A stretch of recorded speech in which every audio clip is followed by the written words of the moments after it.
Bakit? Sino bang matanda? Ang tama ng camera eh. Sumasang-ayon yung araw.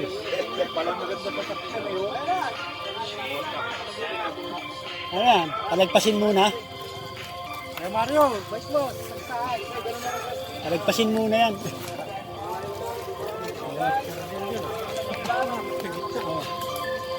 Kukuhanan ko para hindi ng bisikleta yung nakukuhanan. Yan, bababa, yan.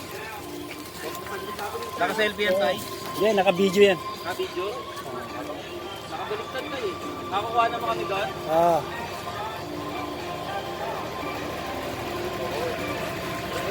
Sa inyo ako ah.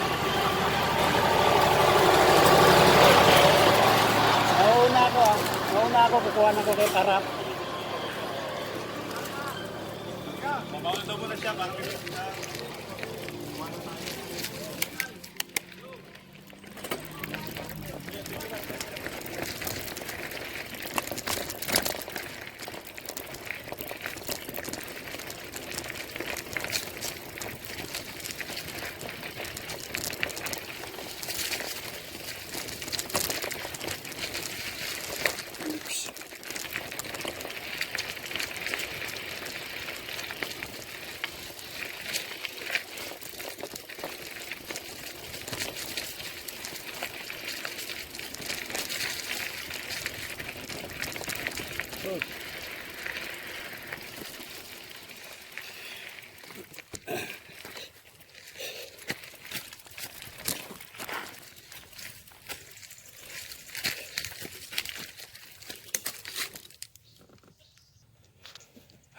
Pinauna ako ng mga kasama ko.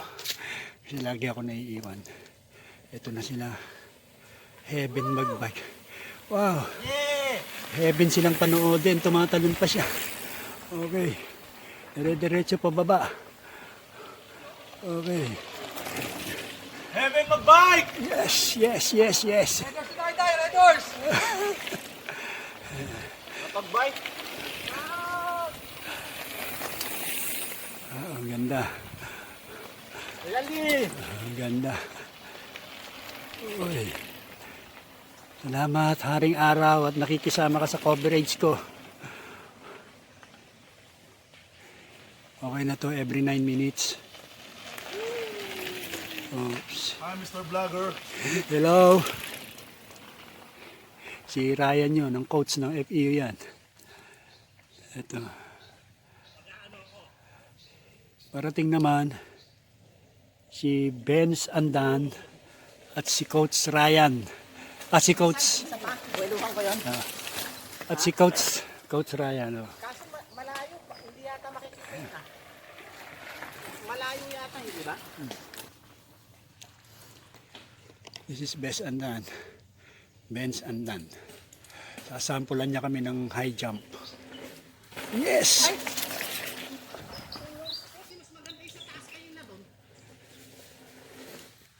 Yes!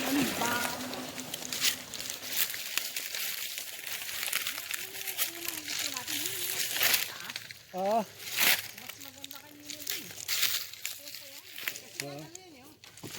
Diba? Oo nga. Hanap tayo ng iba pa. Baka meron pa doon. Pero kung saan, mas masarap kasi nandun talaga yung sa baba. Oo nga. Ramdam ko talaga yung orang pag ang layo ng Sayang nga. doon. Gali. I-edit ko pa naman to eh. Baka meron si Alan Kuha. I-ano ko na to eh. Ipopost ko na to eh. Sana magkaroon ng ads to. Para kahit pa paano. Ito nga ang pag-asa ko eh. Kasi pag linagay ko yung hashtag Benz Andan, at least kilala sa bike world, di ba? Sarap eh. Heaven talaga eh. Isa, kayo, sa Manila tayo, pero pakaramdam mo, sa probinsya tayo. Ito yung tinatawag na gubat sa syudad. Yan, oo. Sana ganito lang eh. Kaya ko eh. Kaso may mga paakyat eh. Hindi, may portion talaga. O, kasi ano to eh. Oo, trail talaga. Preserve to. Hindi nila, Hindi pwedeng, kung ano yung talagang, kung ano yung natural niya, yun na yun. Buti nga, nagawan pa ng kalsada eh, no? hindi, ito kasi yung mga karsada nito, pag papunta dun sa mga pipeline, So, eto yun. papunta rin sa Butante, sarili nila kayo sa Blue Deck. Yung Blue Deck, maganda yung scenery doon eh. Doon maganda picture kasi ang likod mo yung ano eh. Lawa. Oo.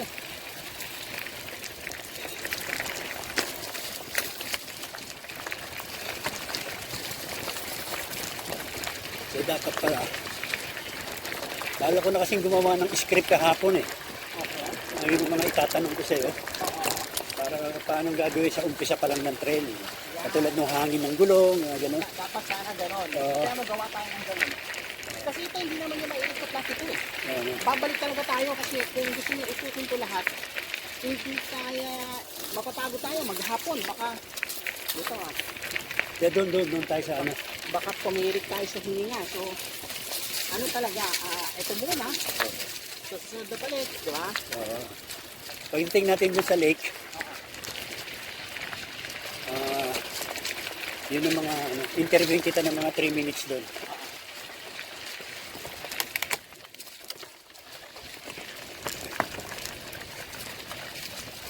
Pag yung mga ganito lang, kaya pa nung number 7 ko.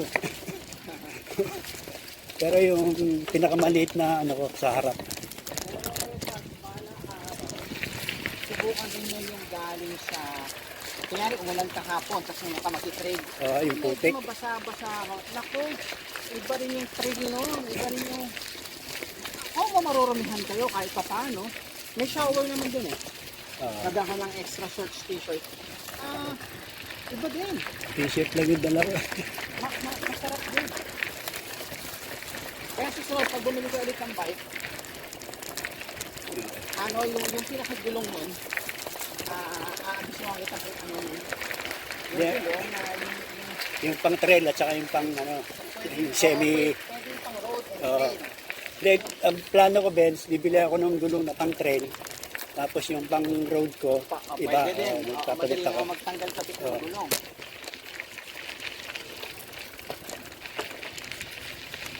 Nabitin kasi yung bibili ng motorized bike ko eh. Kasi nadisgrasya yung lugar nila nung umulan si Ulysses eh. Kaya pinapaayos niya.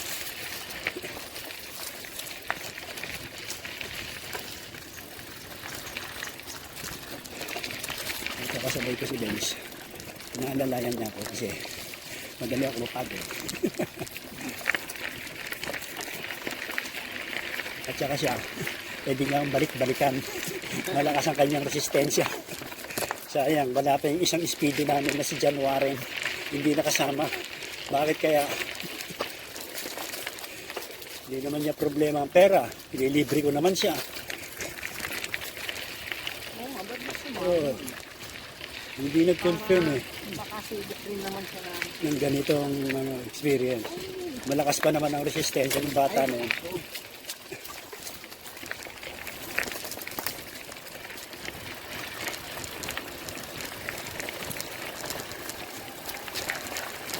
Nagtatanong ka talaga sa professional. Kung hindi niya sinabing babaan ko yung gulong ko, patay. Baka sumesent lang na ako sa pababa kanina. Kasi mas kumabapit siya sa lupa. Oo. Na-absorb niya yung mga grooves. Oo nga. Mga maliit na bato, kinakain ng gulong, kakapit. Kakapit. Hindi ka namang matigas, Dudulas. dudulas siya. Kahit naman yung actual race, kadalasan 25, pinakamatigas na yung 20. Para makabuelo ka din.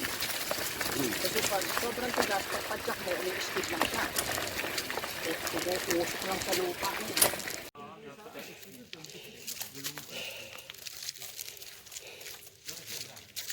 Ito.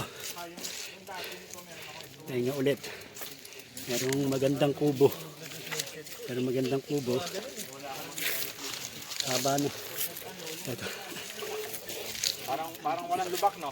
Wala, kaya. 29er yan, sir.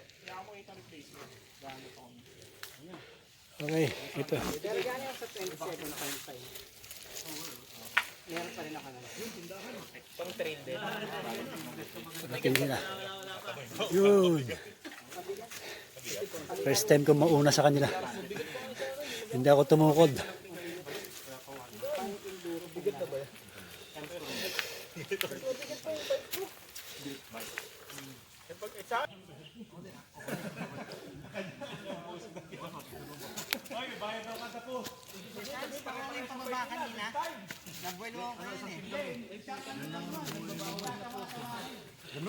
Ngayon, nag-aagawan silang hiramin yung bike ni Benz.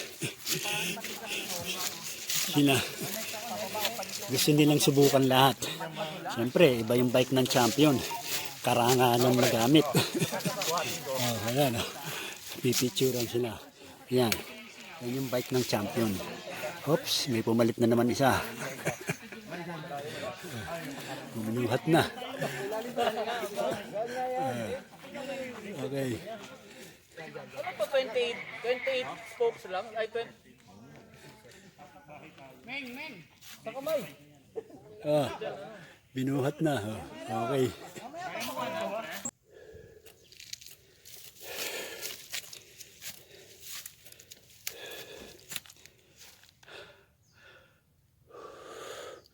Bulago View Deck. 2.7 kilometers pa. So, parking is 4.6 kilometers.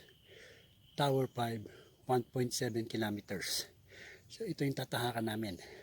Punta muna kami ng view deck. Tapos, we will go back to parking na. Mauuna pala yung tower. Tower 5. Okay. So, popost ko muna. At hinataw ko. Wala pa sila. Napakagandang kalikasan ito. Tamang-tama ang pangalan.